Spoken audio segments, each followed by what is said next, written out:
Hi, this is Lou Covey with Craig Mosier. We're back with Lou and Craig at the Ballot Box, and today we're talking about Proposition 31. Must we really talk Yes, about? Oh, damn. Okay, on the surface of it, the 2-year budget cycle kind of makes sense because, quite frankly, the yo-yos up in Sacramento really can't come to an agreement within a year.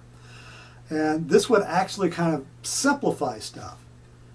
But nothing is that simple when it comes to propositions. Wouldn't you wish? Because if they had stopped with that item, I would vote for this. Yes. If it was simply about let's create a 2-year budget cycle, yeah, that makes a lot of sense. There are plenty of governmental entities around the world that do that.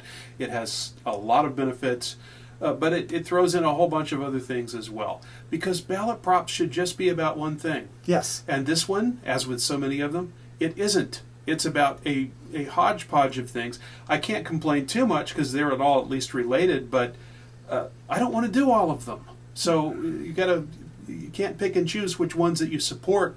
You got to vote yes or no on the whole thing. I will be voting no, even though I do like its main point, the 2-year state budget cycle. And I'm in the same position. Propositions should be simple. And unfortunately, I guess the problem is too many of them are created by committee.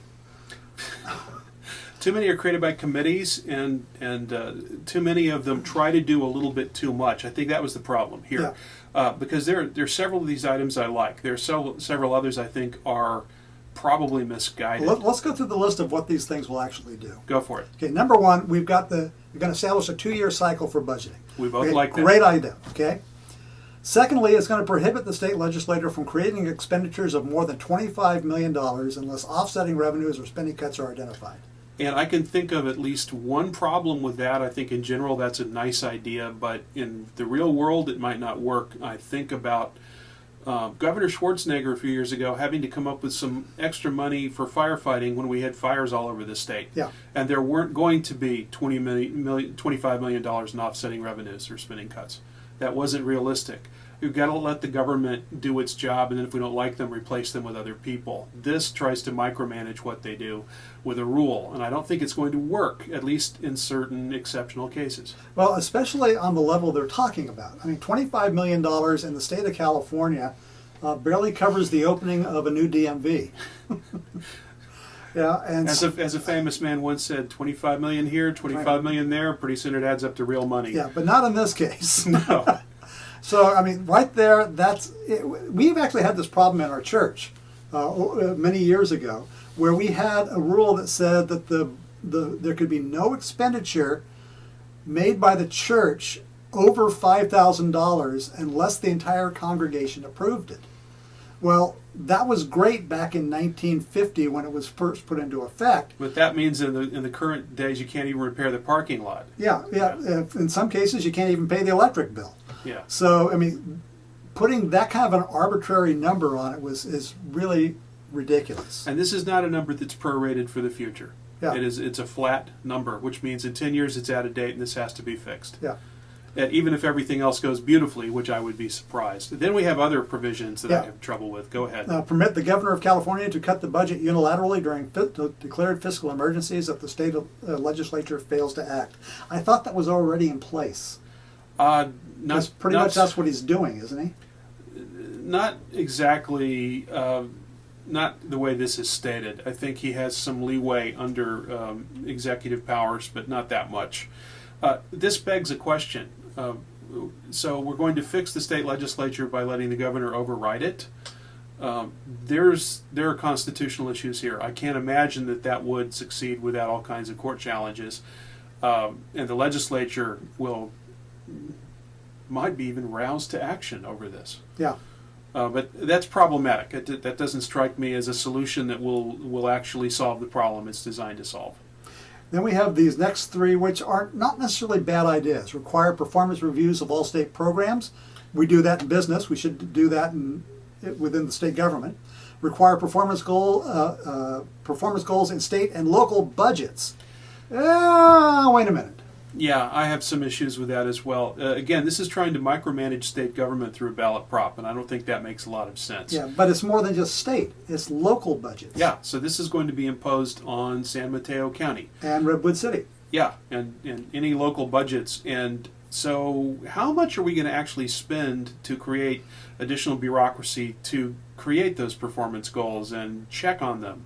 And what are they actually measuring? And this looks to me like trying to govern by measuring things. Yeah, and it hits at my own conservative heartstrings here because I'm not a big government kind of guy. And I think our local people should have the responsibility of, I like the idea of having performance goals and local budgets, but I don't want them to be imposed by the state, period. As a requirement, or else what happens? And I don't know what the penalty would be if you don't do that, but that strikes me as shifting some clout to Sacramento in an era in which we might not want to do that. Which was one of the big problems I have with Proposition 13, because it took all the money out of local hands and put it into the state and lets them dole it out. But that's another can of worms. That's an after-school special all by itself. Require publication of bills at least 3 days prior to legislative vote. In general, a good idea, but I can see that there might need to be occasional exceptions, and this does not provide for them. Yeah. And this is the one we both have issues This is with. the real interesting one. This Give is trouble. counties the power to alter state statutes or regulations related to spending unless the state legislature or state agency vetoes changes within 60 days. Which strikes me as creating a likely situation in which the state legislature and state agencies have little time to do anything else except veto changes from our 50-plus counties, for example. It doesn't strike me as solving anything. The counties will get out of everything they can possibly get out of, and then they will get vetoed, and it will be a matter of a great deal of activity to no actual consequence. And that's not what we want our state government doing. It's a little they're not bit doing bizarre. their job as it is now. We would like them to do a better job. This doesn't strike me as likely to help achieve that. Giving counties the power to veto what a state does, unless the state objects. Well, the state will simply object. So why are we doing this? It's an exercise. I can't imagine why the state legislature wouldn't just throw together a big bill saying, no, you can't do that, and pass it once a week. It strikes me as a very strange thing to have suggested. Especially when your original goal is to establish a 2-year state budget cycle. Yeah. So this is a real crappy proposition, and both of us are against it. We like the 2-year state budget cycle, so let's just have a ballot prop that does that, and nothing else. Yes. That would be the way to have a ballot prop, folks. Okay, so that's Proposition 31. We will be back with Proposition 32. If we can stand it.